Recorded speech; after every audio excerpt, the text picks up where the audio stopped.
دعا ہے کہ یہ مبارک دن آپ کے لیے اور آپ کے پیاروں کے لیے امن، خوشحالی اور خوشیاں لائے۔ اللہ آپ کی دعاؤں کو قبول فرمائے اور آپ کو اپنی بخشش اور رحمت عطا فرمائے، آمین۔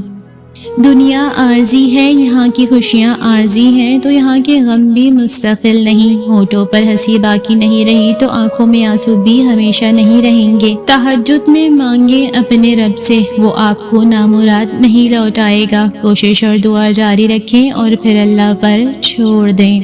دعا اللہ سے ایسا تعلق ہے جو ایک بار بن جائے تو پھر کبھی نہیں ٹوٹتا۔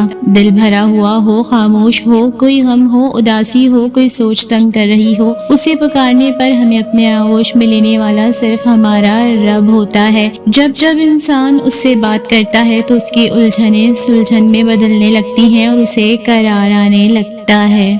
اللہ فرماتا ہے، زیادہ سوچنا، شکایت کرنا، خود پر بہت زیادہ دباؤ ڈالنا بند کرو، اس کے بجائے مجھ پر اعتماد کرو۔ تمہارا مجھ پر بھروسہ کہاں ہے؟ میں تم سے زیادہ تم سے محبت کرتا ہوں، میں اپنے بندوں کو مایوس نہیں ہونے دوں گا۔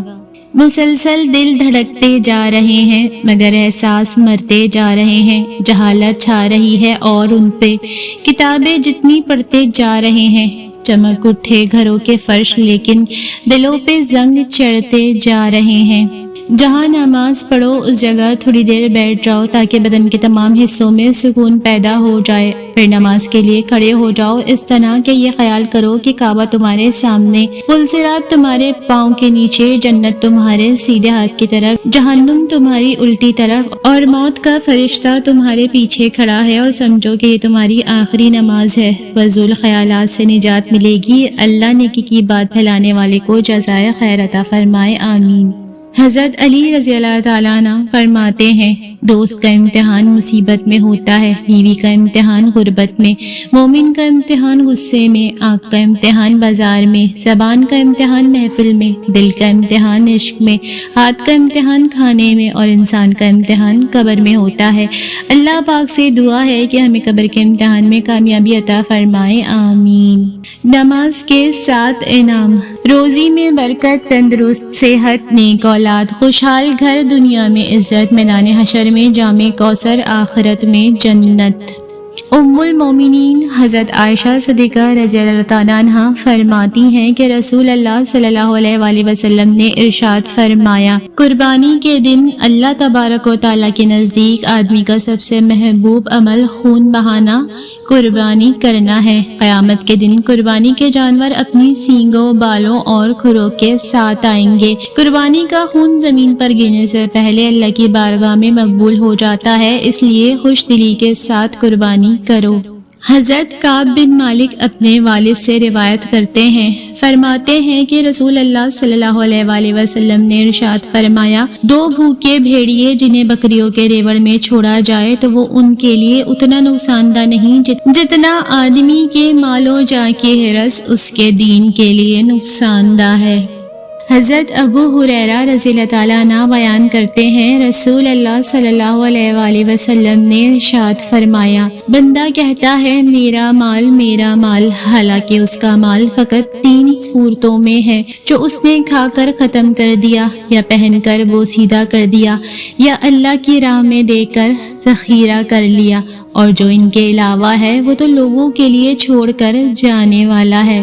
حضرت عبداللہ بن عمر رضی اللہ تعالیٰ عنہ فرماتے ہیں کہ ایک دن رسول اللہ صلی اللہ علیہ وآلہ وسلم نے اپنے صحابہ سے ارشاد فرمایا، سبحان اللہ و بحمدہ کہا کرو، جس نے یہ کلمہ ایک بار کہا اس کے لیے 10 نیکیاں لکھی جائیں گی، اور جس نے 10 بار کہا اس کے لیے 100 نیکیاں لکھی جائیں گی، اور جس نے 100 بار کہا اس کے لیے 1000 نیکیاں لکھی جائیں گی، اور جو زیادہ کہے گا اللہ اس کی نیکیوں میں بھی اضافہ فرما دے گا، اور جو اللہ سے بخشش چاہے گا اللہ اس کو بخشش دے گا۔ جمعہ مبارک۔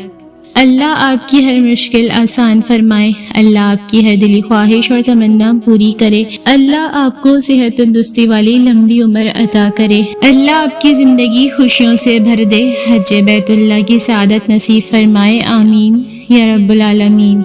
اللہ کی محبت۔ میں سمجھ گئی ہوں کہ میرے دل پر حق صرف اللہ کا ہے۔ اللہ سے بڑھ کر کسی کی محبت اس دل میں ہونا کبھی مجھے سکون نہیں دے سکتی۔ میرے سکون کا مرکز صرف لافانی ذات ہے۔ فانی مخلوق میرے دل کو راس ہی نہیں آتی۔ حد سے بڑھ کر غیر اللہ کو دل میں مقام دینا مجھے توڑ دیتا ہے، خود سے ہی بیزار کر دیتا ہے۔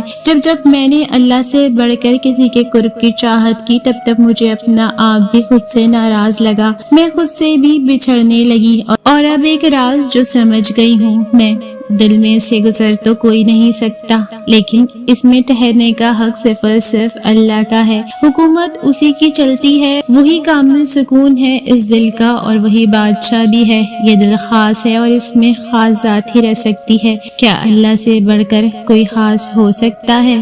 مجھے پورا قرآن مسحور کرتا ہے، کبھی حوصلوں کی دوڑ تھما کر مجھے آگے بڑھنے کی تحریک دیتا ہے، کبھی صبر کی تلقین تو کبھی شکر کی نصیحت۔ میں جب اداس ہو جاؤں تو یہ آیتیں مجھ سے سرگوشیوں میں کہتی ہیں، اور اللہ کی رحمت سے نا امید نہ ہونا، یہ آیت پڑھ کر مجھے رشک آتا ہے خود پر۔ بے شک میرا رب میرے ساتھ ہے، شکر الحمدللہ رب العالمین۔ جو کہانی تہجد تک پہنچ جاتی ہے وہ کبھی ادھوری نہیں رہتی۔ چاہت سے نصیب تک کا جو فاصلہ ہے وہ بس تہجد کی ایک دعا کا ہے۔ تہجد میں بہنے والا ہر آنسو اللہ سے کن کہنے کی سفارش کرتا، اور پھر آپ کا صبر خوشیوں میں بدل دیا جاتا ہے، آپ کا ہر انشاءاللہ الحمدللہ بن جاتا ہے۔ صبر کرنے والوں کو اللہ بھی دوست کہتا ہے۔ اللہ کو صابرین بہت پسند ہے۔ آپ کا صبر بھی اللہ دیکھ رہا ہے، آپ کے آنسو کا ایک ایک قطرہ اس کے نزدیک بہت قیمتی ہے۔ بس صبر کا دامن تھامے رکھیں، یہاں تک کہ صبر کا خوبصورت صلہ دے دیا جائے گا، اور آپ کا دامن خوشیوں سے بھر دیا جائے گا انشاءاللہ۔ اس کی رضا میں راضی رہو، اس خوبصورت جملے کا مطلب ہے اللہ تعالیٰ کی مرضی میں راضی رہو، یعنی جو کچھ وہ چاہے، جیسا وہ چاہے، اس پر دل سے راضی رہنا۔ یہ صبر، شکر، توکل اور تسلیم و رضا کا اعلیٰ درجہ ہے۔ جب انسان خوشی یا غم، کامیابی یا ناکامی، سب کو اللہ کی حکمت کا حصہ سمجھ کر دل سے قبول کرے۔ غم زخم ہوتے ہیں، لوگوں کی باتیں زخم ہوتی ہیں، محرومیاں زخم ہوتی ہیں، گناہ زخم ہوتے ہیں، مایوسی زخم ہوتی ہے، اور ان سب زخموں کو ہیل کرتا ہے قرآن پاک۔ یہ اللہ کا کلام ہے، کوئی معمولی چیز نہیں، یہ آسمانی مرہم ہے، یہ اللہ کی طرف سے شفا ہے۔ مومنوں کے لیے اس کو چھوڑ کر کہاں سے شفا ملے گی، کہاں سے سکون ملے گا؟ اگر اس کو ہم تھام لیں گے تو اللہ ہمیں تھام لے گا۔ میں اللہ کو نہیں مانتا۔ سنو، ایک آدمی نائی کے پاس بال کٹوانے گیا۔ نائی کہنے لگا، میں اللہ کو نہیں مانتا۔ آدمی نے پوچھا، کیوں؟ نائی بولا، سڑک پر نکل کر دیکھو کتنے تباہ حال لوگ ہیں، اگر اللہ ہوتا تو ایسے نہ ہوتے۔ آدمی بال کٹوا کر باہر نکلا تو ایک بکھرے والوں والا آدمی دیکھا۔ وہ واپس آیا اور کہا، دنیا میں کوئی نائی نہیں ہے؟ نائی نے کہا، میں موجود ہوں۔ آدمی نے کہا، نائی ہوتے تو اس شخص کے بال ایسے نہ ہوتے۔ نائی بولا، مسئلہ یہ ہے کہ لوگ نائی کے پاس نہیں آتے۔ آدمی نے کہا، اسی طرح اللہ موجود ہے مگر لوگ اللہ کی طرف نہیں آتے۔ اگر لوگ اللہ کی طرف آئیں تو اللہ ضرور ان کے حالات بہتر فرمائے۔ نتیجہ، اللہ ہمیشہ موجود ہے، ہمیں صرف اس کی طرف رجوع کرنا چاہیے۔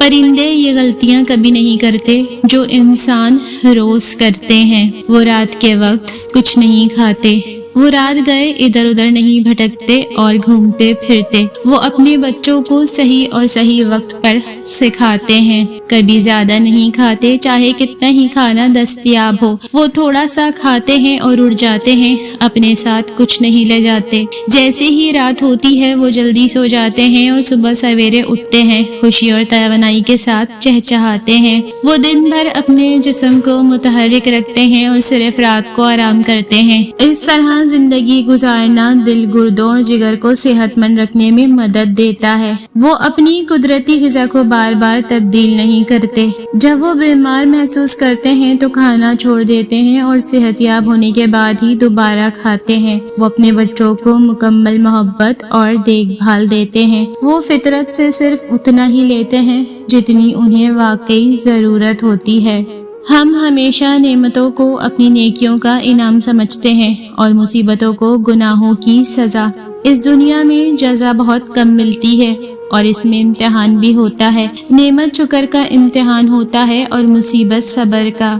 اور جب آپ کو لگے کہ اللہ کی مدد، اللہ کا جواب نہیں آ رہا، تو اپنے صبر کو مضبوطی سے تھام لینا، کیونکہ آزمائش جہاں برداشت سے زیادہ ہو جاتی ہے وہیں سے کوئی نہ کوئی معجزہ ہو جاتا ہے۔